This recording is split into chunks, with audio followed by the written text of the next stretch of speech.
Muy buenas tardes a todos. Primero que nada, agradecer a ustedes, ¿cierto?, estar acá presente a compartir una nueva charla de nuestro grupo, de nuestra organización GEDGEN, para quienes se integran hoy a esto y no conocen nuestro trabajo. Nuestra labor principalmente se enfoca en rescatar documentos de las iglesias y civiles y todo aquello que tenga una relación en cierto modo directa con la genealogía y con la historia de nuestros antepasados, y nuestra organización se preocupa de eso. Hacemos una labor que en relación a las iglesias es gratuita. Nosotros, entre todos los colaboradores y socios de nuestra agrupación, vamos de alguna manera financiando nuestro proyecto, y tenemos mucho trabajo, y bueno, dentro de esto también nos preocupamos un poco de compartir la historia y lo que mismo que vamos recabando a través de estas charlas. El día de hoy tenemos a nuestro colega, compañero y amigo Arturo Neumann, que nos va a mostrar y contar sobre un gran trabajo que él ha realizado durante varios años de su vida en el trayecto, en la experiencia genealógica, sobre la familia Thiers. Es un trabajo muy bonito, que en un momento lo compartimos con la familia en Puerto Saavedra, y hoy entiendo que está un poquito más completo, con mayor información, que él y entre otras personas también han ido complementando, ¿cierto?, con todo un enorme trabajo. Así que, nuevamente gracias, y los dejo con Arturo Neumann. Adelante, Arturo. Ya, muchas gracias y muy buenas tardes a todos, bienvenidos. Vamos a compartir la pantalla para...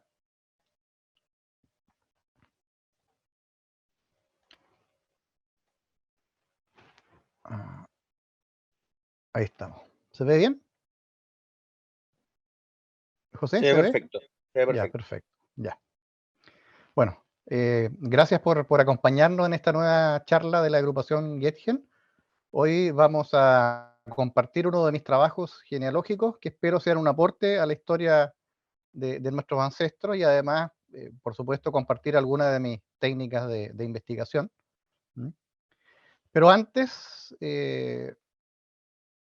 ya que tenemos algunas visitas ilustres que no nos conocen, me voy a permitir un pequeño acto de confianza para contarles sobre nuestra agrupación, que en el fondo corresponde a un fondo de cooperación privado creado en el año 2021 con más de 60 colaboradores, cuya finalidad es financiar acciones concretas de rescate y recuperación y respaldo digital de documentos patrimoniales e históricos que están en grave riesgo de deterioro o pérdida total. Y eso para que sirva de base a futuras investigaciones históricas con orientación a la genealogía. El alcance de nuestra investigación involucra a todo el territorio nacional, con énfasis en archivos públicos o privados que están en poder de familias que poblaron el sur de Chile. En el transcurso de nuestras investigaciones nos hemos encontrado con varios hallazgos documentales en muy mal estado de conservación, como por ejemplo los que ven en pantalla, con el típico daño de ratones o palomas, polillas, humedad, incluso incendios. Y es precisamente esto último lo que nos ha motivado a rescatar documentación que se encuentra en peligro de pérdida total, sobre todo en la región de la Araucanía y en la provincia de Arauco, en donde han sido muy frecuentes los incendios y los ataques terroristas a iglesias. También oficinas del registro civil, archivos municipales y por supuesto los documentos privados y fotografías de familias antiguas, en donde por los ataques incendiarios se perdieron para siempre. Y esto significa un tremendo daño patrimonial, no solo a la historia familiar, sino que también a la historia de nuestra región. En este caso estamos viendo el incendio de un ataque terrorista a la misión de Boroa, en la provincia de Cautín, y los registros de esa parroquia estaban desde el año 1881. No sé si se habrán salvado todos. En la ciudad tampoco estamos libres de estas acciones vandálicas, ya que son más que conocidas las pérdidas de patrimonio arquitectónico, pero nadie, o casi nadie, se ha preocupado de la pérdida de documentación histórica valiosísima producto de estos ataques. Aquí les voy a mostrar un poco nuestro inicio como proyecto, primero con Igenia, con la Sociedad Genealógica de la Araucanía, con más ganas que recursos, adaptando tecnología muy rústica, mucho entusiasmo y trabajo en equipo, ¿no es cierto? Entregando resultados concretos, como por ejemplo, este fue nuestro primer trabajo grande, que fue los registros parroquiales de Portezuelo, que estuvieron perdidos para la comunidad durante casi 70 años. Y ahí ustedes pueden apreciar que la mayoría de los documentos estaban con daño de incendio. De a poco hemos ido adquiriendo mejores equipos, como este escáner de mano, bastante útil para documentos contemporáneos. Ahí, nuevamente en Portezuelo, fueron alrededor de 60 libros que logramos fotografiar y nos demoramos unos 2 años, ¿no?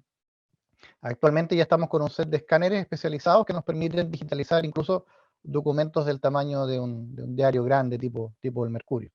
Así es que vamos avanzando en nuestra labor. Así que los invito a colaborar con nuestra labor, ya que es un aporte directo a la recuperación y preservación del patrimonio regional, de la memoria de nuestros ancestros y también como aporte a futuros investigadores. Les dejamos acá nuestra dirección web y nuestro correo electrónico por si les interesa ponerse en contacto con nosotros. Ahora vamos a nuestro tema. En esta oportunidad vamos a presentar a la familia Thiers, sus orígenes en Alemania, su descendencia y su relación genealógica con otras familias alemanas en Chile.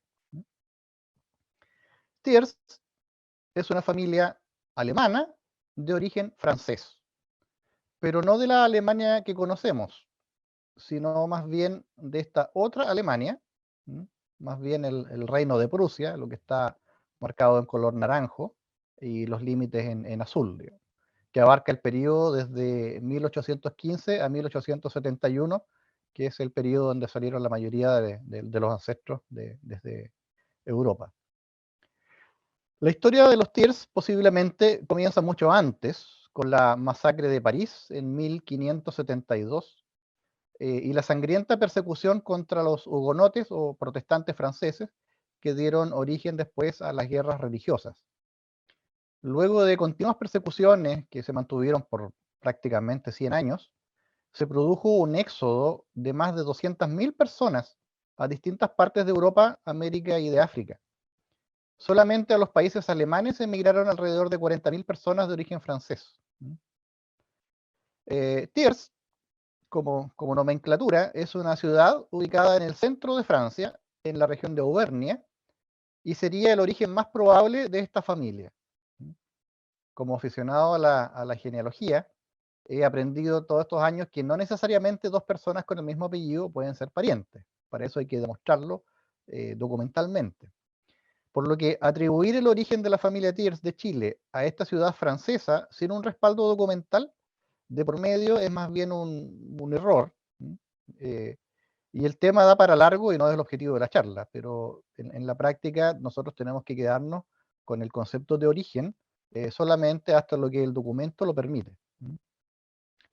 Aquí hay una vista de la ciudad de Thiers que es famosa por sus orfebres y fábrica de cuchillería.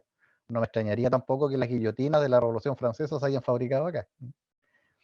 El hecho es que el 80% de la cuchillería de mesa fabricada en Francia proviene de las fábricas de Thiers, para que sepan. Acá hay una imagen de una vitrina de una fábrica de navajas de afeitar y el detalle del precio no son muy baratas, así que deben ser bastante buenas.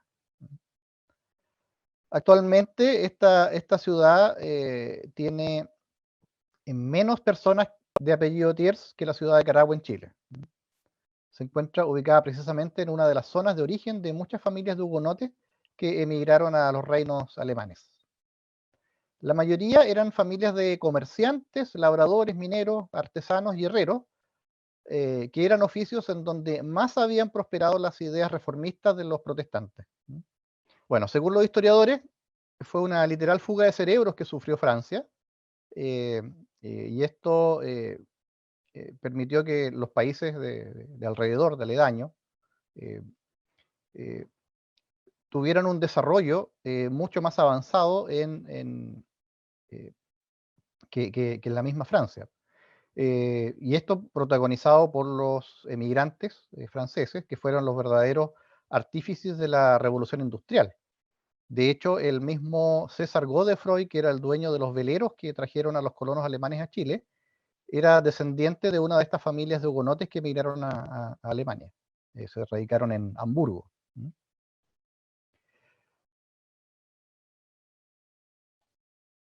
¿Qué es lo que sabemos de los Thiers en Chile? Primero, que la familia fue fundada por don Cristino Thiers Lot, nacido en 1829, que él era hijo de Christian Thiers y Dorotea Lot, que era oriundo de la localidad o pueblo o ciudad de Großleben, en Magdeburg, en Alemania, y y los que anteriormente investigaron a la familia antes que yo, lo hacen pariente de Alphonse Thiers, importante político francés, antes, durante y después de la Revolución Francesa. Lo otro que se afirma es que don Cristino Thiers viajó con su hermana Dorotea en 1854 a Chile, que se casó en Puerto Montt en 1859, ¿ya? Y que falleció en la ciudad de Carahue en 1897 y está sepultado en el cementerio de esa ciudad. Eso, a grandes rasgos y a modo de introducción a este viaje genealógico, es lo que sabemos de don Cristino Thiers, el fundador de la familia. ¿Y por qué me interesé en estudiar la familia Thiers? Por varias razones que vamos a ver en el transcurso de esta presentación. Me encontré con el apellido Thiers en 1988 cuando me inicié en la genealogía. Apareció en un trabajo inédito de mi tío Alberto Neumann, y en él se presentaba a don Carlos Thiers Püschel, casado con doña Berta Neumann Klaas, que era hermana de mi bisabuelo, hijo de Cristino Thiers Lot y de Ernestina Püschel Felsman. Eso era toda la información que tenía respecto de esta familia. Y con el tiempo me empecé a encontrar con varios documentos que me permitieron completar la genealogía de la familia Thiers, y luego con hallazgos documentales que vamos a ver a continuación. Podemos ver que efectivamente don Cristino llegó en 1854 a Valdivia en el velero Hermann, procedente de Großleben, como está marcado ahí en el círculo, en el reino de Prusia. Así lo indica la línea del índice de pasajeros que zarparon de Hamburgo a América. Más tarde tenemos en 1859, contrae matrimonio en Puerto Montt con Ernestina Püschel, y acá dice, en la viceparroquia de Puerto Montt, a 27 días del mes de julio del año de 1859, previa a la información jurídica corrida de las 3 moniciones prescritas por el Santo Concilio de Trento, practicadas las demás diligencias de derecho y no habiendo resultado impedimento alguno, casé según el orden de nuestra Santa Madre Iglesia y velaré a su tiempo a Cristino Thiers, soltero, natural de Prusia y domiciliario de esta vicedoctrina, 4 años y 3 meses, hijo legítimo de Cristiano Thiers y de Dorotea Lot, con Ernestina Piskel, aquí está escrito de acuerdo a cómo el cura escuchó cómo se pronunciaba el nombre, que es Piskel, soltera, natural de Prusia y domiciliaria en esta vicedoctrina, 2 años, hija legítima de don José Piskel y de María Felsman. Fueron testigos Juan Baumgartner y don José Miguel Solar, que doy fe, y el párroco era don Antonio Barrientos, el vicepárroco. Eso, pero en el registro de defunción de don Cristino Thiers, ocurrido en Carahue en el año 1897, sale que los padres de él eran Christian Thiers y María Fiemeister, y así está inscrito en el registro y también en la lápida que está en la tumba de él en el cementerio de Carahue. ¿Ya? Y así es que eso, el apellido contradictorio, digamos, que es muy distinto a lo que sale en el registro de bautismo, me generó una seria duda para la cual no tenía explicación. Lo que sí me llamó la atención, considerando el documento parroquial, el registro de matrimonio, es que la mamá de don Cristino se llamara igual que la abuela materna de mi tatarabuelo Neumann, Dorothea Lott. Sabemos que es bastante común que se repitan nombres y apellidos, pero igual me generó una inquietud genealógica. Y mis sospechas de parentesco crecieron cuando tuve acceso al diario de mi tatarabuelo, Luis Neumann Pitcher, específicamente cuando relata un episodio ocurrido en el año 1840, cuando él tenía 10 años de edad, en donde en esa página se menciona la llegada de un pariente de apellido Thiers cuando estaban pasando un apuro económico, tal como lo dice claramente en este extracto. No sé si logran entender, pero lo traducimos, lo transcribimos al lenguaje latino. Dice ahí, apareció el cuñado Thiers, él era esposo de la hermana de mi madre, que había enviudado hacía un tiempo. O sea, existía, de acuerdo a este documento, a esta declaración, un claro parentesco por vía materna entre mis ancestros Neumann y una familia Thiers de Alemania, pero no podíamos suponer que se tratara de los mismos que vinieron a Chile. Entonces, la única manera de averiguarlo era buscar a los ancestros de don Cristino Thiers en Alemania, y para ello era imprescindible encontrar la ciudad o pueblo o localidad llamada Grotzleben, indicada en el registro de pasajeros. Busqué por todo el reino de Prusia en mapas antiguos, de acuerdo a sus límites primitivos, cualquier referencia a alguna localidad llamada Grotzleben, y no encontré nada. Las fuentes de internet me seguían enviando a la misma referencia sobre la familia Thiers, que era un trabajo anterior editado para el encuentro familiar de Puerto Octay. Y lo único similar a Grotzleben fue un castillo en las orillas del Bodensee, en territorio suizo, pero absolutamente nada en el reino de Prusia y menos en la zona de Magdeburg. Lo que sí encontré, cerca de Magdeburgo, es un pueblito llamado Grobleben. Así que pensé que podría tratarse de un error de escritura en el nombre del pueblo desde donde viajó don Cristino, para justo al embarcarse rumbo a América. Es habitual que las personas que hacían los registros cometieran errores. Y entonces busqué los registros parroquiales que están en línea de la localidad entre 1808 y 1874. Y como los registros no tenían índice, tuve que buscar hoja por hoja cada uno de los registros, y no encontré ningún Thiers. Así que hasta ahí llegó mi investigación en ese momento. Pero un tiempo más tarde me encontré el registro de bautismo de Federico Neumann, el hermano mayor de mi tatarabuelo, fechado en la ciudad de Stendal el año 1827. En el extracto de la imagen podemos ver el nombre de Friedrich Wilhelm August Jacob, hijo de Jacob Neumann y de Marie Dorothee Pircher. Y en ese mismo documento me llamó la atención un nombre en el listado de los padrinos y testigos. Ahí se puede ver clarísimo, en el número 6, a don Christian Thiers, maestro sastre en Hüselitz. Y esa pista me llevó efectivamente a un pueblito llamado Hüselitz, al sur de Stendal, y que está a una hora de marcha de Grobleben. Así que tan equivocado no estaba en encontrar en buscar Grobleben. Efectivamente era esa la localidad donde probablemente haya estado viviendo don Cristino, pero él nació en un pueblito que está al lado que se llama Hüselitz. Y precisamente ahí encontré el bautismo de nuestro Cristino Thiers, el año 1829, hijo de Johann Christian Thiers y de Friederike Dorothea Lucie Lotz. Con eso me confirmaba que era la misma persona que se había casado en Chile en Puerto Montt con la Ernestina Fischel. Y miren quién estuvo de testigo, Jacob Neumann de Stendal, o sea, el papá de mi tatarabuelo. O sea, al haber dos registros donde se mencionan las mismas personas, y no había otro Jacob Neumann en Stendal en esa época, se trataba del mismo grupo familiar. O sea, sí había, sin ninguna duda, mi tincada había terminado de ser cierta. Eran parientes de alguna manera. Entonces, Evidentemente, don Cristino declaró proceder de Gropleben, en el barco anotaron Grotleben. Y luego que existía esta relación de los Thiers que llegaron a Puerto Montt y los Neumann de Los Ángeles.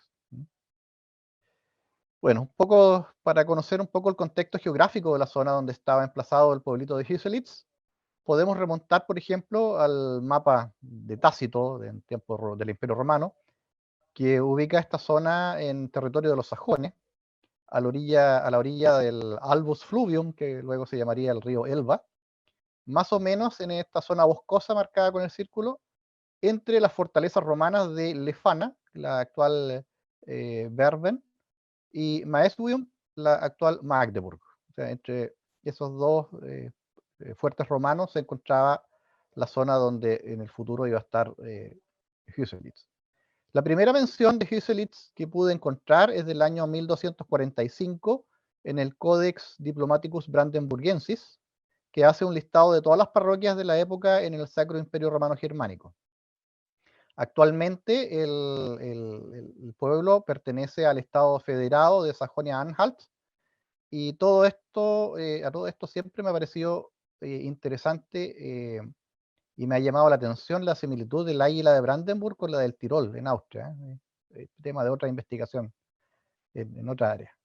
La zona de Hüselitz es netamente agrícola, con campos de distintas extensiones, hay grandes fundos, parcelas y campos medianos, dedicados a cultivos tradicionales, allá también se enmalezan los trigos. El pueblito tiene actualmente unas 300 personas, es muy pequeño, pero con la típica iglesia que data de la Edad Media, construida sobre ruinas romanas, con una mezcla de distintas arquitecturas. Al igual que en muchas partes del mundo, actualmente incluyen dentro de la explotación agrícola la generación de electricidad con torres eólicas. Esto es la afuera de Hüselitz. No hay nada muy distinto a un campo que esté en Los Ángeles o Linares dentro de los proyectos de torres eólicas. Bueno, ¿qué más encontré en los documentos de Hüselitz? El registro de matrimonio de los padres de Cristino Thiers. Entonces ahí sale que en el año 1822 se casa don Johann Christian Thiers, hijo también de Johann Christian Thiers y de Dorothea Möring, con Friederike Dorothea Lucie Lotz. ¿Ya? Van a tener que creerme que ahí dice Lot, pero es así. Lo más importante de este documento fue lo que encontré sobre los padres de la novia. Un dato relevante y clarísimo. Ya a esta altura debería estar una bala para leer el Alter Schrift.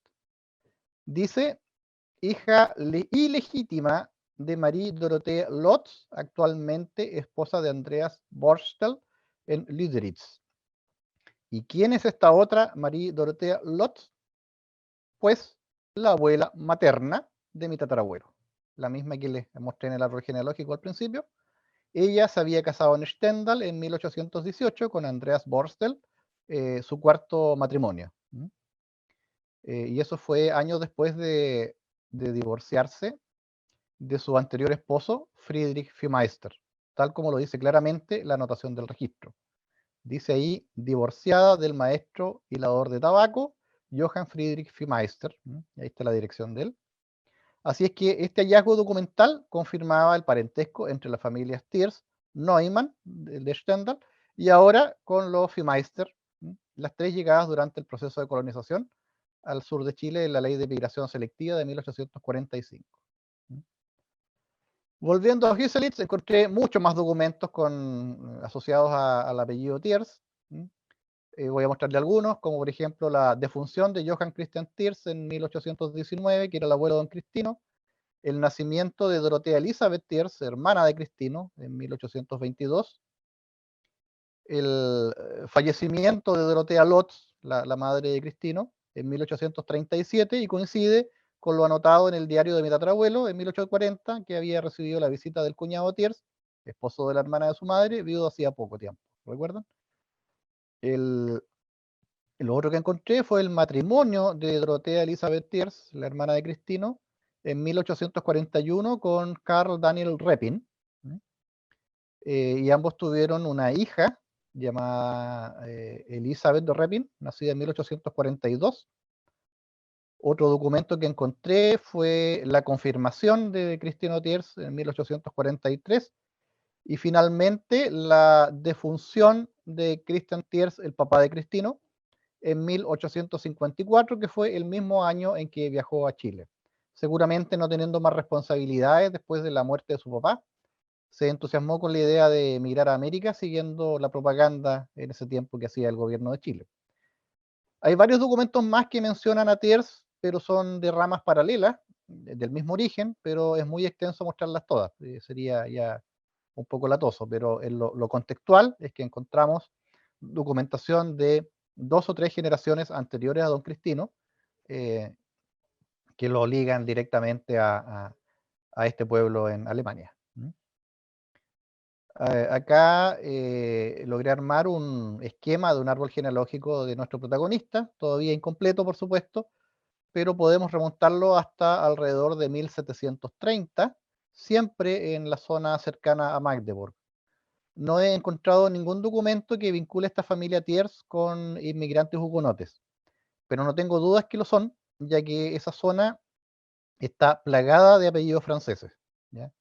Hay, por ejemplo, los Lambert, que en realidad son Lambert, hay un Pichon, y no me extrañaría que el apellido Lot también sea de origen francés. Incluso los que estudiaron a la familia Fumeister me indicaron que este apellido era una germanización de un apellido francés anterior, pero que el original se perdió en la memoria. Los Fumeister también serían familias de hugonotes. Lo que sí podemos afirmar es que con Alphonse Thiers no hay documento que acredite parentesco. Entonces tenemos, para ir graficando la relación común que hay entre varias familias alemanas, a nuestra ancestra común, que es Marie Dorothea Lotz, nacida en 1776 en un pueblito llamado Narstedt, también cerca de Stendal, quien primero estuvo casada con Johann Heinrich Friedrich Bütcher y tuvieron una hija llamada Marie Dorothea Bütcher Lotz. Luego de enviudar, se casó con Johann Friedrich Fumeister en 1799, con quien tuvo a Marie Dorothée Lucie, a Catherine Elisabeth y a Johann Friedrich Fumeister Lotz. Esto según el censo de Stendal de 1812. Se divorció de Fumeister y se casó con Johann Krüger, que era un oficial militar en la zona de Stendal. Luego de fallecer don Johann, ella se casó con don Andreas Borstel, ¿ya? Muy activa esta señora, que ella siguió usando el apellido Fumeister hasta que falleció en Stendal en 1840. Más tarde tenemos que aparece la hija esta, la Marie Dorothea Lucie Fumeister, aparece usando el apellido Lotz y no Fumeister. Lo más probable es que ella no haya sido hija legítima de Fumeister y él la adoptó luego de casarse con Dorotea. Y después tuvieron a los 2 hijos, a Caterina Elizabeth y Johann Friedrich, y alrededor de 1813 se divorciaron y la niña dejó de usar el apellido de su padre adoptivo. Pero esa sería, a mi juicio, la razón por la cual a don Cristino le pusieron el apellido Fumeister como apellido materno en Carahue, porque su madre, antes de llevar el apellido Lot, era conocida como Dorothea Fumeister. Y esta otra Dorothea Lot, como vimos ya, fue la esposa de Christian Thiers, padre de nuestro Cristino, que emigró a Chile en 1854. También fueron padres, como vimos, de Dorothea Elizabeth Thiers, que se casó con Carl Daniel Repin y tuvieron una hija, Dorothea Elizabeth Repin. Pero ellos viajaron no con don Christian Thiers en el Hermann, sino que viajaron más tarde, en 1857, en el Vandram, junto con los Fumeister. Acá podemos ver una imagen de la lista de pasajeros del Vandram. obviamente está en alemán antiguo, pero podemos ver un detalle de la familia Fiemeister y acá con asociados a la familia Repin. También en este barco llegaron los Minte, los Schroeder, que también estaban emparentados con los Minte. Llegaron los Bellman, que son los ancestros del dueño del Hotel Cabañas del Lago de Puerto Varas. Llegaron los Grote, que se asentaron en Puerto Octay. Los Döbelin, los Bauermeister y los Möring, todas familias de la zona de Stendal que tenían relaciones de parentesco o de amistad, que los hizo migrar como un conjunto y que constituyen un elenco genealógico muy interesante de estudiar más adelante.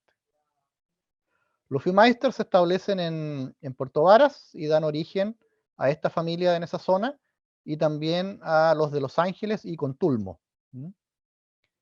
Los Repin, la única hija que tuvieron fue Dorotea Elizabeth y es la ancestra de familias como los Bremer y los Teme también en la zona de Puerto Varas, Yanquihue. Y la mayor, María Dorotea Pitger Lotz, se casó con Johann Jakob Neumann y viajaron en 1859 a Chile y se establecieron en la zona de Los Ángeles, en la colonia Humán. Esta pareja de Johann Neumann y María Dorotea Pitger apadrinaron a varios de los hijos de Friedrich Fiemeister en Stendal, así es que su relación era muy cercana, y fue la razón por la que en 1867 Johann Friedrich Fiemeister se trasladó a la colonia Humán a Los Ángeles con su hijo Guillermo. Está un poco enredada la madeja, pero representa este esquema el origen común por vía materna de varias familias alemanas establecidas en el sur de Chile. Bueno, la descendencia que tengo registrada de don Cristino Thiers, con doña Ernestina Pischel, es de 5 hijos: Emilia, Carlos, Albino, Enrique y Ernestina. Emilia se casó con Enrique Valentin, sospechosamente también alemán de origen francés, según algunos de sus descendientes, con quien tuvo 6 hijos. Carlos Thiers Pischel aparece con una hija natural en Valdivia en 1882, ¿ya? Llamada María Zafira Thiers Oyarzo, de la cual seguramente falleció joven, sin descendencia, porque no he encontrado más datos de ella. Luego se establece en la zona de Nueva Imperial y viaja a Los Ángeles a visitar a los parientes de su abuela paterna. Y allá conoce a su prima en segundo grado, doña Berta Neumann Klaas, y se la lleva a vivir a Nueva Imperial en la Araucanía, con quien tiene, por lo menos según los registros, 10 hijos. Obviamente no todos sobrevivieron. Y por supuesto ya vimos con más detalle la historia de don Carlos en mi charla sobre alemanes en la frontera, disponible en el canal de YouTube de esta agrupación. Don Albino, por su parte, tuvo una hija llamada María Teresa con María Westermayer. Tuvo otra hija con la hermana de María Westermayer llamada Guillermina, y la hija se llamaba Mariana Guillermina Thiers Westermayer. Y esta información la saqué del libro sobre los Püschel de Mauricio Heep. No sé si estas hijas serían legítimas o eran extramatrimoniales. Lo que sí es claro que en 1893 don Albino se casa con doña Albina Berndt Dietz, con quien tuvo 7 hijos. Enrique, el cuarto hijo, tuvo un hijo también con Mercedes Díaz Muñoz, también llamado Enrique, y después se casa con Marta Conrad Pischel, prima de él, y tuvieron 9 hijos, la mayoría radicados en la zona de Puerto Octay. Finalmente, Ernestina se casó con su concuñado, Felipe Berndt Dietz, y tuvieron 7 hijos, por lo menos los que tengo registrados. Y si nos pusiéramos a mencionar a toda la descendencia de don Cristino Thiers, podríamos estar hasta aquí una semana completa para poder hablar de los 1.379 descendientes que existían hasta enero del 2020. Y siguiendo con las matemáticas, si sumamos a toda la descendencia de Dorotea Lott, considerando los 1.379 Thiers, 1.683 Fiemeister y 3.060 Neumann, tendríamos más de 6.000 familiares con los que seguramente nos habremos cruzado más de alguna vez en la calle y ni sabíamos que nuestro nexo genealógico, que somos parientes. Tal vez podríamos sacar algún concejal, un alcalde, algún pueblito chico o un consejero constitucional. Es cosa de ponerse de acuerdo con los votos, ¿no? Esta representación en abanico de la descendencia de Dorotea Lot es bastante extenso y está entre el año 1776, cuando nació ella, hasta el año 2020, de acuerdo a los registros que tengo, que tengo recuperados. Abarcando 11 generaciones, con una diversidad de descendientes que forman parte de la colectividad chileno-alemana a lo largo del país. La distribución geográfica de la descendencia Tiers en el sur de Chile abarca principalmente ciudades como Puerto Montt, eh, Puerto Octay, Yanquihue, Puerto Varas, Osorno, Río Bueno, Valdivia, Carahue, Nueva Imperial, Temuco, Villarrica, Panguipulli y por supuesto la inevitable migración a Santiago, desde donde se han ido a establecer a otras ciudades. Quisiera finalmente mencionar algunos personajes destacados de esta familia, como por ejemplo el ya mencionado Carlos Thiers Pichel, de quien ya hablamos en mi charla Colonos de la Frontera. Era agricultor, molinero, un importante molinero en la zona de Nueva Imperial, ciudad de la cual fue alcalde, fue fundador del cuerpo de bomberos de esta ciudad. Y ahí podemos ver su casa en Temuco, donde actualmente funciona el Museo Araucano, que fue construida a inicios del siglo XX. Acá vemos, lo vemos con su esposa y 5 de sus hijos, todos uniformaditos. Y en esa época me da la impresión de que todavía vivían en Nueva Imperial. Una imagen de una trilla, que es la principal actividad económica de Don Carlos, que es la producción y la industrialización de trigo. Acá algunas imágenes de la casa Thiers en Temuco en tiempos en que la familia la habitaba. Estas son imágenes inéditas proporcionadas por Susana Neumann Mora. Otro personaje del cual no tengo imagen fue don Carlos Thiers Neumann, hijo del anterior, que fue agricultor, molinero y también alcalde de Nueva Imperial. Don Rodolfo Neumann Thiers, médico reumatólogo en Temuco, fue en su tiempo seremi de salud de la Araucanía. Don Enrique Thiers Pichel también fue agricultor y comerciante en Carahue, fabricó cerveza, fue regidor y alcalde, y también fundó un cuerpo de bomberos en la ciudad de Carahue. Ahí está la imagen de su casa frente a la Plaza de Armas, que todavía está en pie, en la Plaza de Armas de Carahue. Enrique Thiers Díaz, hijo del anterior, regidor y alcalde de Carahue, gran impulsor del desarrollo de esta ciudad. Ahí se puede ver un afiche, volante de una de sus campañas eleccionarias presentando resultados de su gestión pasada, no promesas, ya que estamos en época de elecciones, estamos llenos de promesas.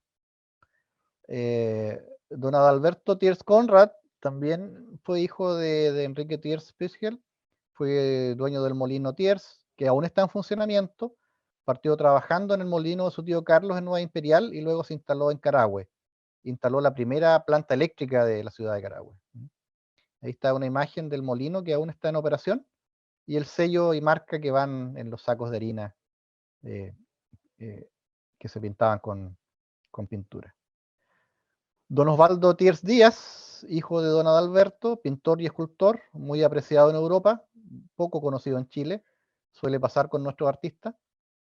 Don Hernán Thiers Díaz, también hijo de Adalberto, regidor y alcalde de Carahue, rotario, hijo ilustre de la ciudad, también gran impulsor de su desarrollo. Tenemos a don Walter Thiers Díaz, también era hijo de don Adalberto, arquitecto, quien acaba de fallecer esta semana, y partió, por supuesto, al encuentro con los ancestros. Así es que transmitimos nuestras más sinceras condolencias a la familia a nombre propio y de nuestra agrupación. Acá podemos ver una de sus obras del Odeón de la Plaza de Armas de Carahue. Tenemos a don Alex Mider Thiers, abogado, fue sereno de justicia en la región de los lagos. Mario Ernst Thiers, médico traumatólogo en Osorno. Don Albino Valentin Thiers, un destacado sastre en la zona de Puerto Octay, no tengo imágenes de él, pero había que mencionarlo, por supuesto. Está don Oscar Tiers Espinosa, ingeniero forestal, docente de la Universidad Austral de Valdivia. Quiero hacer mención especial a mi gran amigo Fernando Tiers Wenchun y a su padre, don Enrique Tiers Holzapfel, que no sería el pariente Tiers más antiguo con sus juveniles 91 años. Ahí parecen hermanos más que padre e hijo. Por el lado de las damas tenemos la imagen de la señorita Berta Tiers Neumann a los 16 años de edad, en una revista de circulación nacional en el año 1914. Su hermana Inés Tiers Neumann, madre de don Rodolfo. Está la señora María Inés Neumann Tiers, hermana de don Rodolfo Neumann. Está doña Hilda Tiers Holzapfel, destacada profesora que se inició en Nueva Imperial y se retiró como directora en Ovalle. Gabriela Tiers Lillo, arquitecto de la Universidad de Chile. Isabel Tiers Riquelme, psicóloga de larga trayectoria en Temuco. Está Gloria Tiers Tapia, fundadora de Radio Tierra. Por supuesto, Daniela Tiers Abugrade, escritora e ilustradora dedicada a la narrativa y gráfica infantil y juvenil. Daniel Tiers Montandón, periodista de Canal 13. Tenemos a Jennifer Tiers Quintana, doctora en geografía, profesora e investigadora en la Universidad de Barcelona. Constanza Tiers Moya, fotógrafo y artista visual. Está Karin Tiers Hernández, docente, diseñadora gráfica y productora y gestora cultural en Valparaíso. Consuelo Tiers Huerta, psicóloga, PhD en Política y Relaciones Internacionales de la Universidad de Edimburgo, destacada investigadora y docente del IBEI en Barcelona. Está Carolina García Falentin, cantante lírica. Y por supuesto existen muchas más personas que de una u otra manera se han destacado en distintos ámbitos y me hubiese gustado nombrarlos a todos, pero tendríamos que estar aquí hasta mañana. Así es que si dejé a alguien afuera de esta mención, le pido humildemente perdón. Entonces, a modo de conclusión, vamos a revisar los supuestos con los que empezamos esta investigación. Y son que don Cristino Tiers Lot sí nació en 1829, era hijo efectivamente de Christian Tiers y Dorothea Lot, alguna vez conocida como Dorothea Fiemeister. No era de Grotleben, ese pueblo no existe, pero sí era de un pueblo que se llamaba parecido, Grotleben, más bien de Hüselitz, que estaba al lado. No era pariente de Alphonse Tiers, no existe ninguna prueba documental que lo demuestre. Viajó a Chile desde Hamburgo en el año 1854, pero nunca con su hermana Dorotea, como lo afirman en otras publicaciones.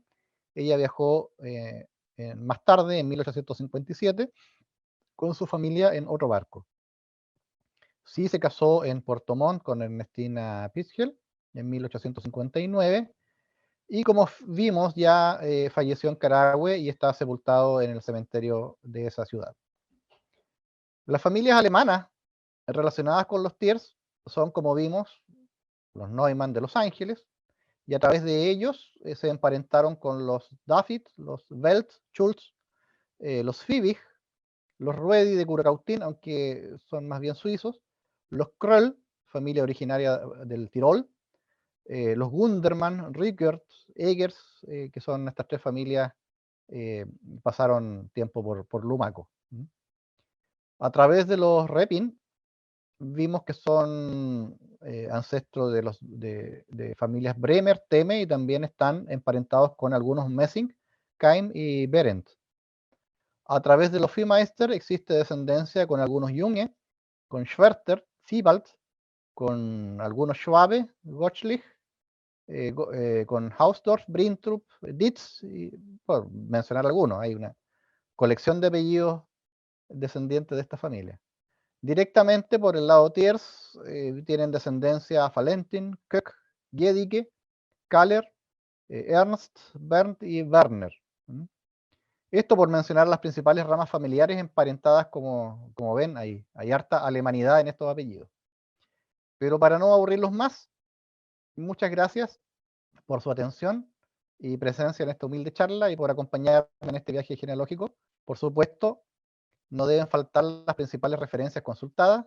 Debemos siempre honrar el trabajo de aquellos que nos antecedieron y nos colaboraron. Quiero agradecer especialmente a Susana Neumann Mora, quien me facilitó varias imágenes inéditas para esta presentación, que aparte de los ancestros Neumann que tenemos en común, también compartimos orígenes alpinos mediante los Kroll y ahora un nexo a través de los Tiers.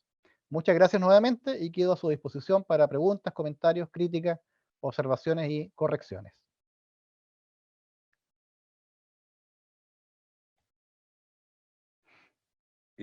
Muchas gracias, Arturo. Nuevamente una excelente charla, muy completa, muy explicativa y con un tremendo trabajo de investigación, claramente. Fui testigo de toda esa investigación para conectar a la señora Lot.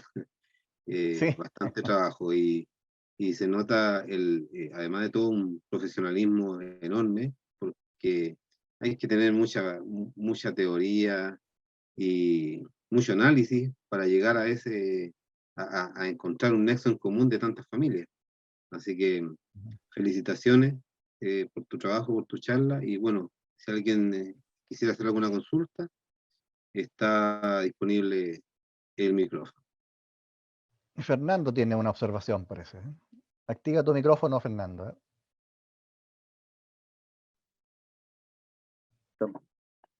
Con respecto al tema de la electrificación de Carahue, yo no tengo la fuente, digamos, pero tengo entendido que la planta eléctrica que estaba en la Plaza Carahue, al lado de la Casa de Lara, donde está Turbus ahora, Claro, exacto. era de Martin Díaz, que es hermano de Alberto.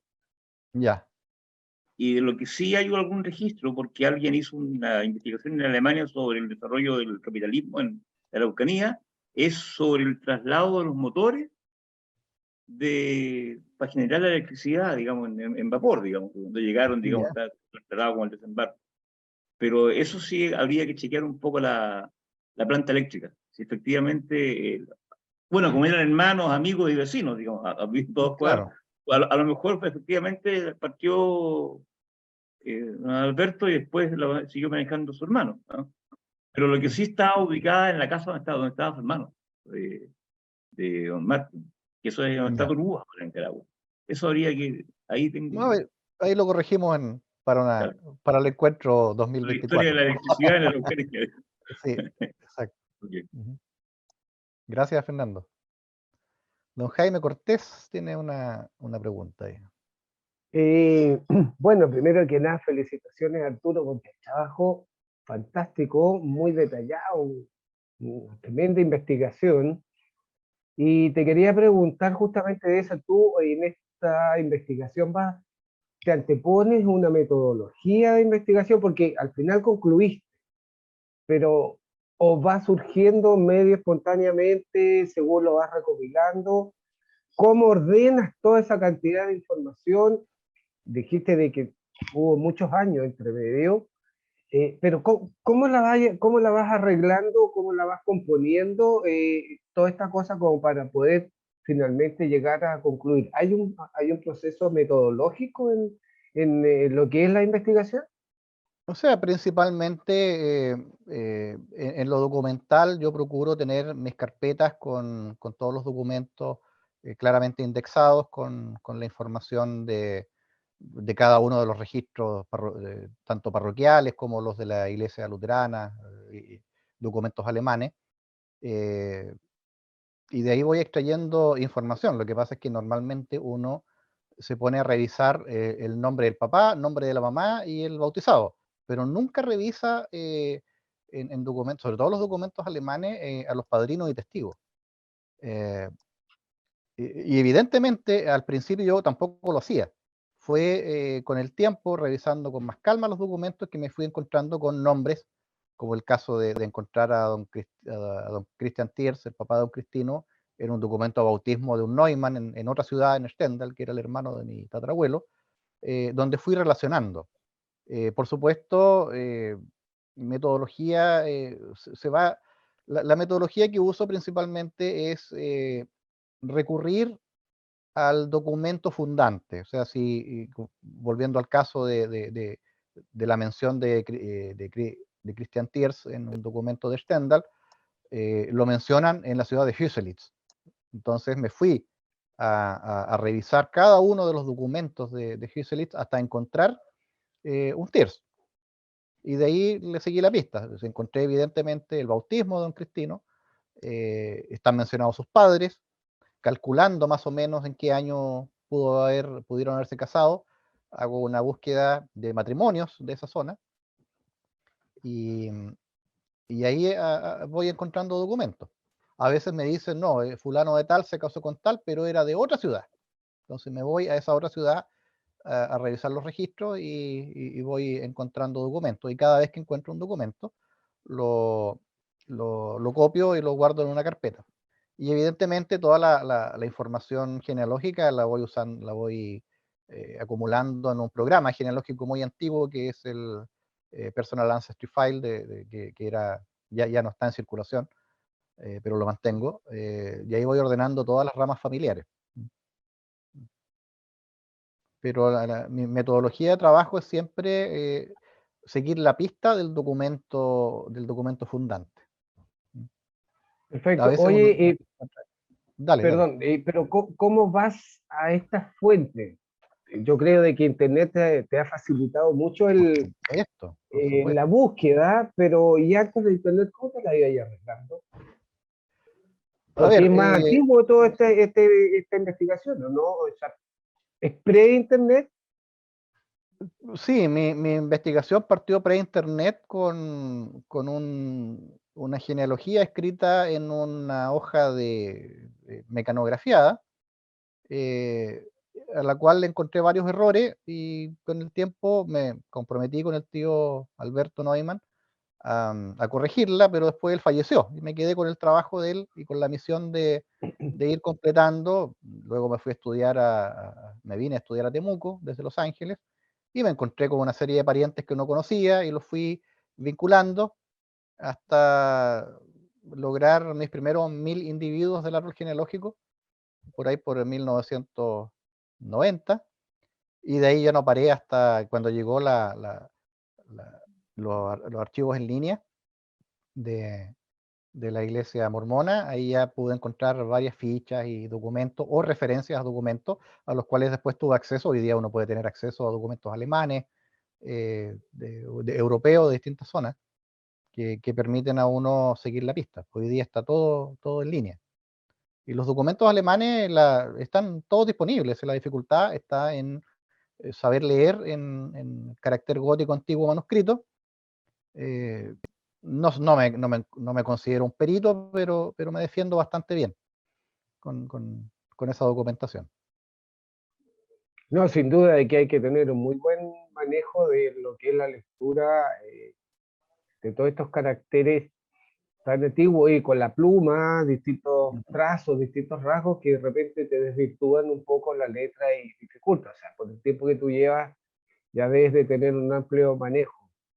Yo Sí. soy neófito en este tema y trato de entender y es más pasión que nada. Pero creo de que sí, de todas maneras, te debe haber facilitado mucho más el tema de la investigación, el Internet. El trabajo es fantástico, la verdad es que muy detallado y con mucha base y fuente. A mí me deja una tremenda enseñanza y lección en realidad de que no lo validan en realidad cuando hay documentos, es válida la información. Me queda esa sensación. Así que gracias Arturo, la verdad que ha sido muy ilustrativo tu trabajo y muy bueno. Gracias. No, ¿de qué? Encantado. Hay algunos comentarios en el chat. No lo alcancé a ver al tiro. Las felicitaciones de Marieta, muchas gracias. Don Rodolfo Neumann, que parece que se retiró. Muchas gracias por tan hermoso trabajo. Se ve un trabajo muy serio, muy ilustrador. Se agradece y valoro su tremendo esfuerzo. Doble pariente, sí, somos doble pariente. Está Guillermo, muchas gracias Guillermo por tus felicitaciones. Gisela Klein, muchísimas gracias. Y por supuesto Fernando que me extiende sus felicitaciones. Y Elizabeth, por supuesto, también parienta. ¿Mm? Somos parientes ahí por el lado Tiers también. No sé, sí. Bueno, este video probablemente en un par de días más va a estar disponible en nuestro canal de YouTube para que lo puedan compartir con aquellas personas que no lograron conectarse hoy día. Quisiera hacer una consulta. ¿Claro? Ya, para que me vean. Ya. Digamos, tú dices en un minuto de tu charla que toda la documentación de Alemania está disponible. Sí. Y entonces me quedé pensando, no hubo problemas religiosos en ninguna de esas zonas donde se perdiera la documentación. A mí me pasó en Irlanda entre los protestantes y los católicos, pero ahí en las zonas que tuviste. La pérdida documental siempre se daba en las ciudades más grandes. Normalmente en los pueblos chicos el cura salía arrancando con los libros y los escondía en una granja. Entonces era más fácil.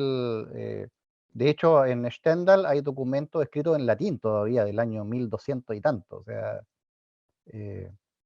hay documentación muy antigua. Hay censos, hay listas de votantes,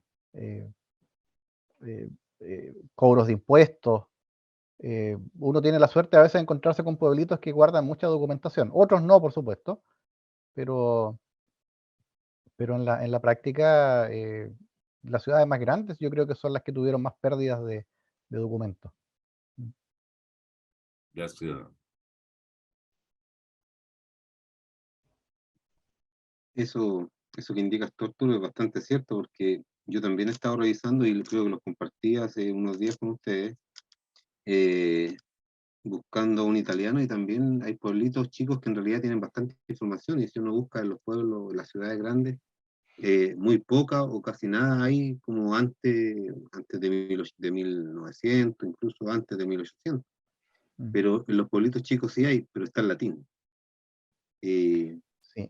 ¿Te acuerdas que el otro día yo compartí uno y me reía porque una de las personas que yo buscaba, que era una señora Valentina Gricci, se llamaba, cuando yo traté de traducir me decía que había muerto mordida por una serpiente, y después tratando de traducirlo de otra forma, al final no andaba ni cerca, era otra cosa.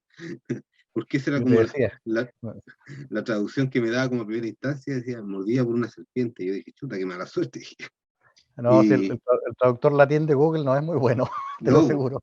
y resulta que, oye, después lo que pude como traducir bien, que decía la partida, era que ella había fallecido en el embarazo y que su niña, su bebé, también había muerto ahorcada con Con cordón con el umbilical. cordón. Pues entonces seguramente eso fue lo que me tradujo en primera instancia, y Sí. que en relación a la culebra, al cordón, puede haber sido algo así. Pero al final era eso, que ella había fallecido y la hija también, y la hija había nacido ahorcada al final, ahogada por el cordón umbilical. Pero hay mucha documentación en latín antiguo.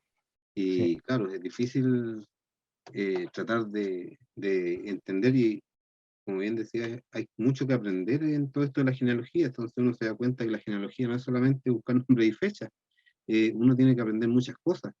Y los que llevan más tiempo, bueno, claramente tienen mayor conocimiento de hartas cosas y se ven obligados también cuando uno avanza mucho de manera ascendente, se ve obligado a ir aprendiendo otros idiomas también, o medianamente aprender para poder avanzar en tus estudios. Así es, ¿no?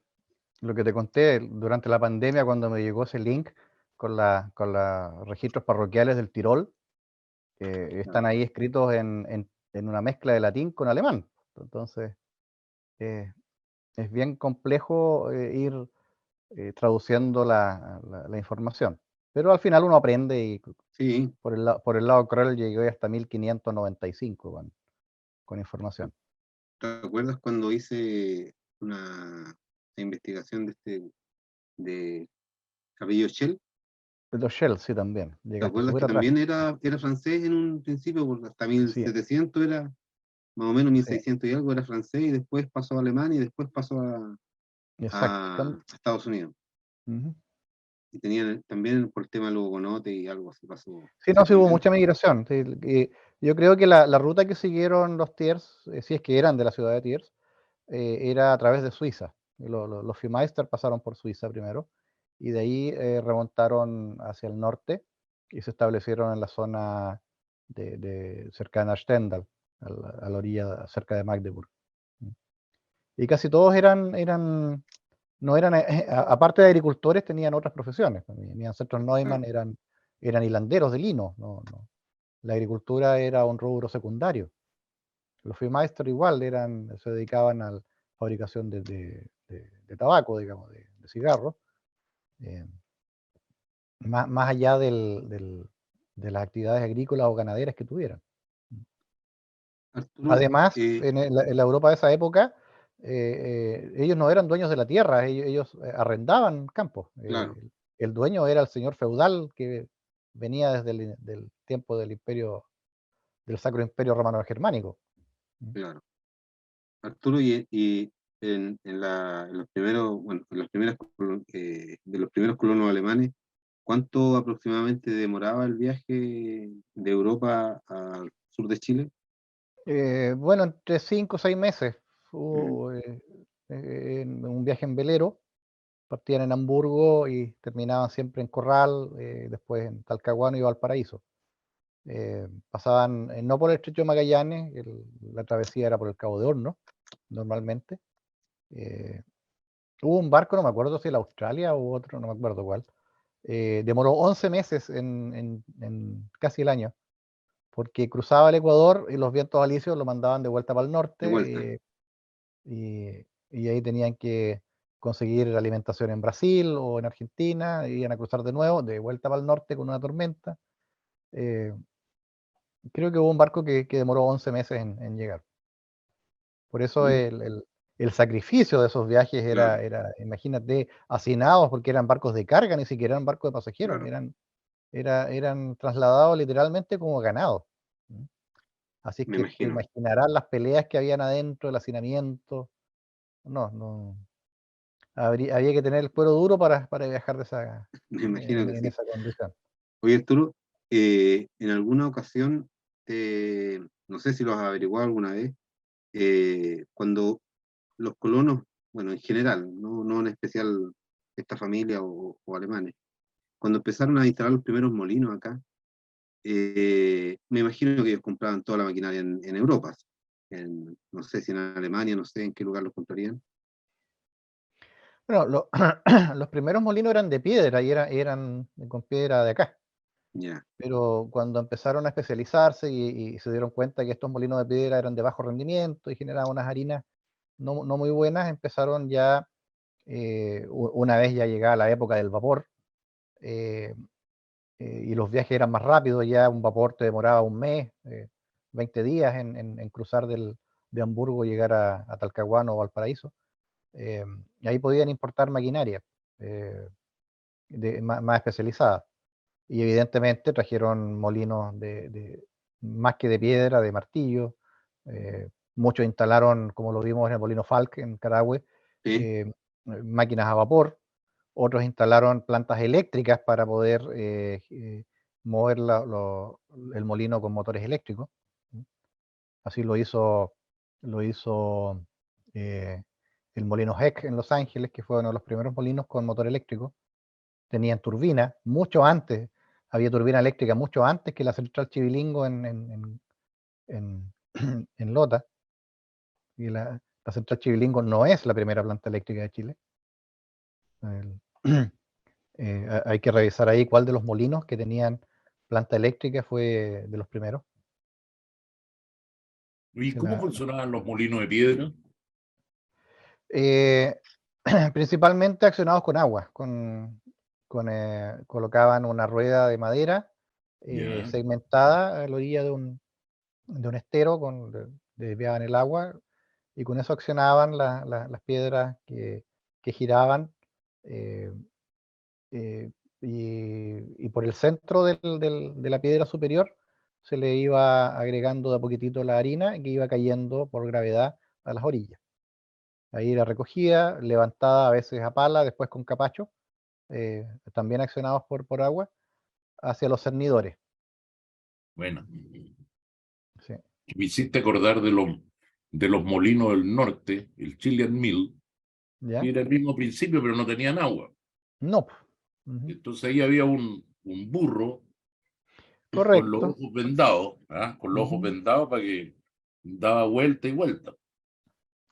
Burro Pero Power. me aclaraste el tema que era con agua. ¿Sí? Claro, sí, sí. ¿Mm? Yo no sé por qué yo sé que durante la colonia hubo molinos de viento acá que construyeron los españoles, pero no sé por qué no se desarrolló la molinería de viento como todavía lo es en Holanda principalmente, considerando que tenemos hartas zonas con harto viento, si lo vemos con las centrales eólicas, perfectamente pudo haber Pero yo una te diría iniciativa. que no tanto para el norte. No. Mm, ¿Mm? ya, Salvo como zonas como altos vientos que ahí está de tal arriba. Pero claro. otros que están antes de Serena. Pero no son tantas, es mucho más para el Ya, sur. sí. Oye, muy entretenido.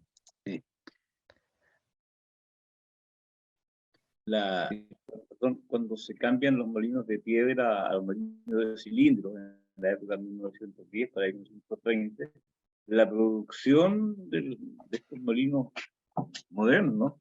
Es de 300 quintales diarios. No es, digamos, Ya. lo que nosotros pensamos hoy en No, día.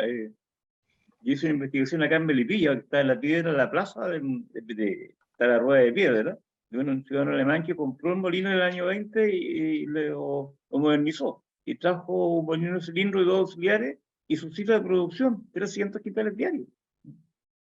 Hoy día es un molino. Bueno, Fíjate. acá Bueno, Viviana pregunta si alguien Hace tiene una fotos hora, de ni menos Christian yo. Thiers. ¿Sí? Sí, sí. Perdón, aquí Viviana pregunta si alguien tiene fotos de Christian Thiers que haya buscado entre familiares, pero nadie tiene. También sería lindo ver si alguien de la familia guardó cartas de cuando llegó a Chile.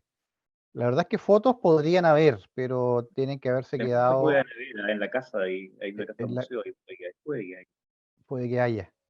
Yo sé que hay de Carlos, pero no sé si habrán dejado registro de las demás fotos. Tal vez don Rodolfo tenga, pero ya no está en por ahí la. puede ser, sí, Sí. por ahí puede ser. Yo sé que don Yo Rodolfo fíjate que tiene fotos antiguas.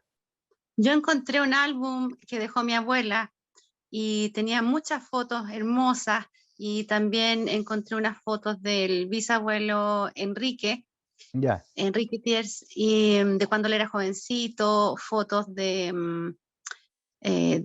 hay hartas fotos preciosas, pero buscamos y solamente, y no había nada de él, de Christian. Sí, Elizabeth, sí me encontró, Elizabeth que está en el chat, encontré una foto de su esposa y la subí a Family Search. ya. Pero de Christian no hay nada, no hay una carta, no hay una foto, o sea, sería bonito si encuentran algún familiar, tienen algún fotoálbum que está guardado, ¿no es cierto? Subirla, sería bonito. Sí, por supuesto. Yo creo que deberían haber, porque ya don Cristian murió en 1897 y ya para esa fecha la fotografía estaba bien avanzada. Así que yo creo que en Claro, alguna reunión familiar tiene que haber estado, ya sea cuando venía de visita a Carahue o en Puerto Octay, los familiares que están en Puerto Octay puede que tengan, no lo sé. Sí, porque él viajó bueno, de Camisa o Puerto Octay, digamos, a Caragua y se enfermó en Caragua y ahí está el acta de defunción, digamos, ¿no? Y su hijo Carlos lo ingresó al cementerio. Entonces ahí está la lápida y fotografía en realidad yo nunca vi, o sea, sería yo bueno tengo preguntar, porque quizás en algún álbum viejo de guardado exista Hernán la Díaz, foto. tampoco tenía, fíjate. De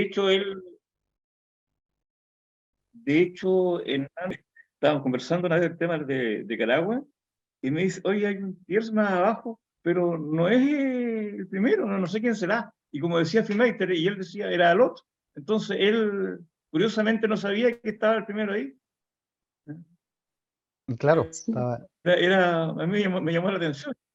Claro. Él no sabía, o sea, Carlos cuando lo entierra sabía la historia de su padre y pone el apellido Filmeister. Pero claro. Hernán no. Claro. Y estando Sí, y a unos metros, estamos a 30 metros más allá. Increíble.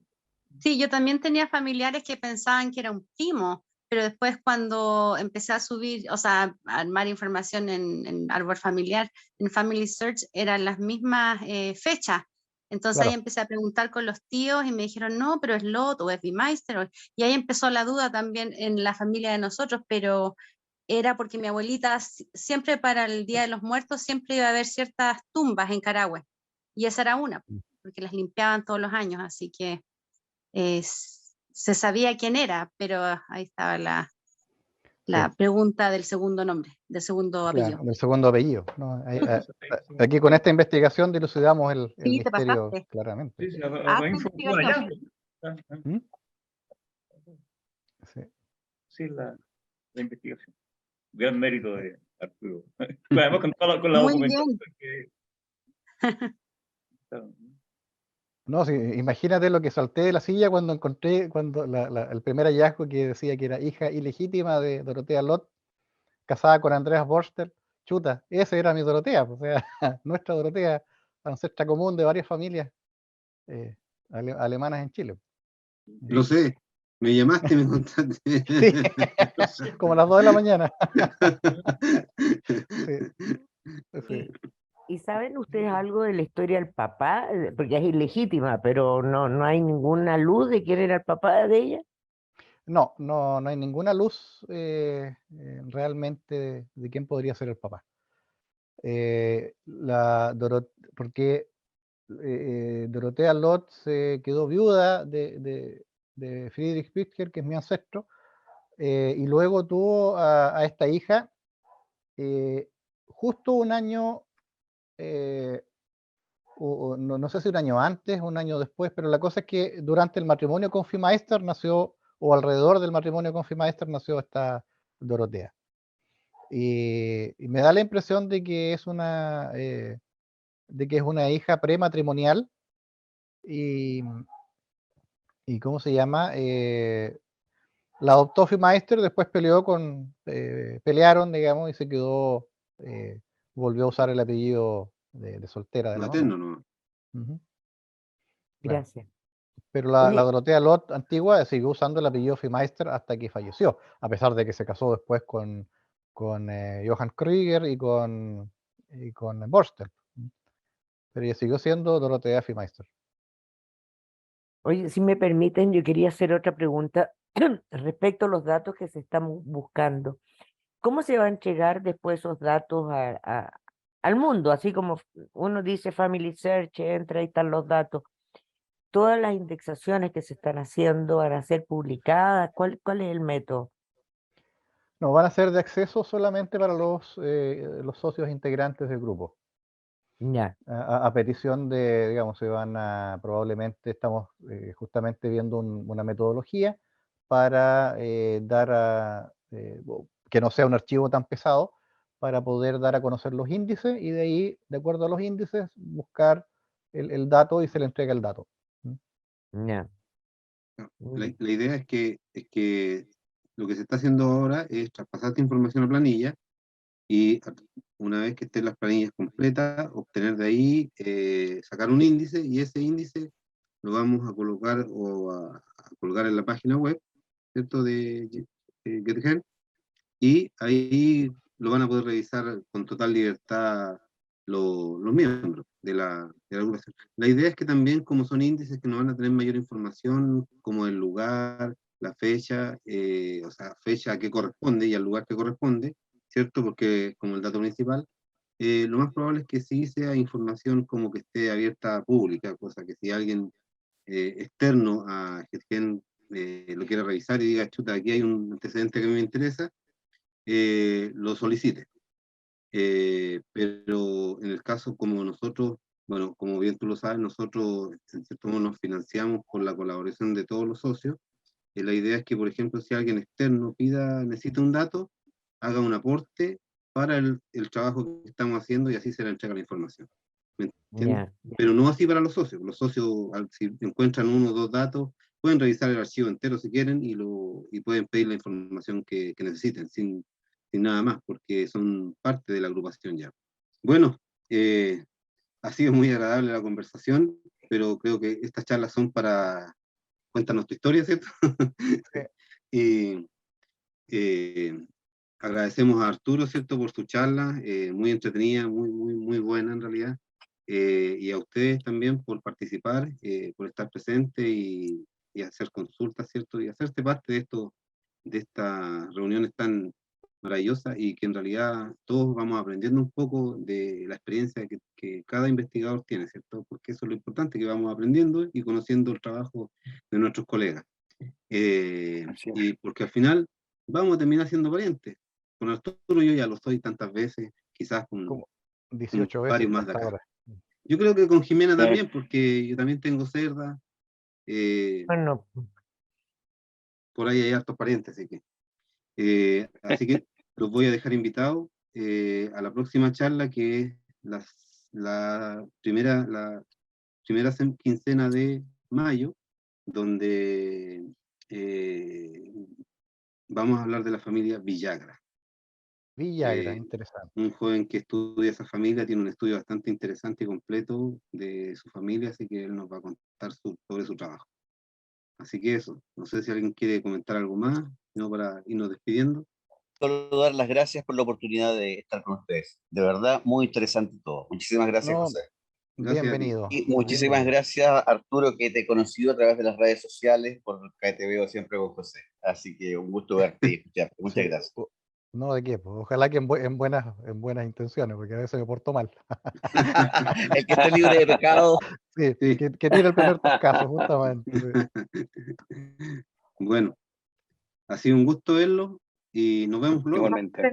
Si se Ya, pueden pues. felicitar antes que se vayan a Sí. Arturo, yo estoy acá porque soy la señora de Fernando Thiers, para variar de apellido ya. Díaz, para variar de apellido Díaz, otra Thiers Díaz.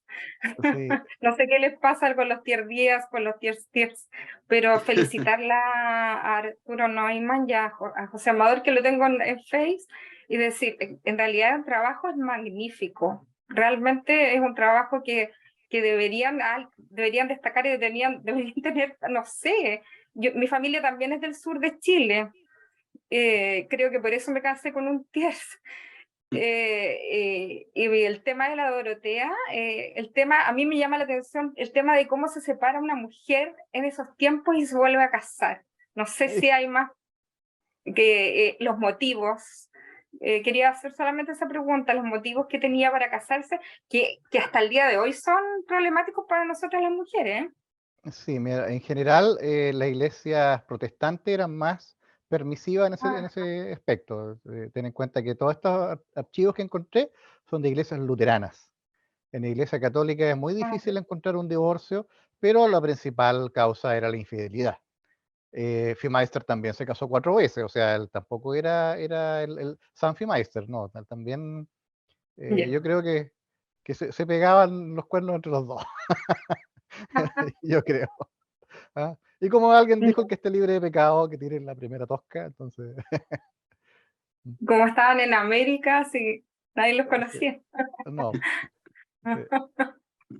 No, pero felicitaciones, es un trabajo enorme y yo creo que ustedes deberían tener apoyo del país con esto, ¿no? O sea, un apoyo, felicitaciones, un apoyo permanente, porque estos se están perdiendo justamente como ustedes lo dicen, se están perdiendo los registros y si ustedes lo están haciendo por digitalización.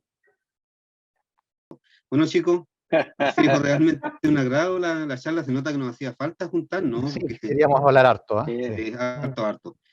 Nos vemos pronto en la próxima charla y gracias a todos por estar acá. Que estén bien y que descansen. Chao. Estamos viendo.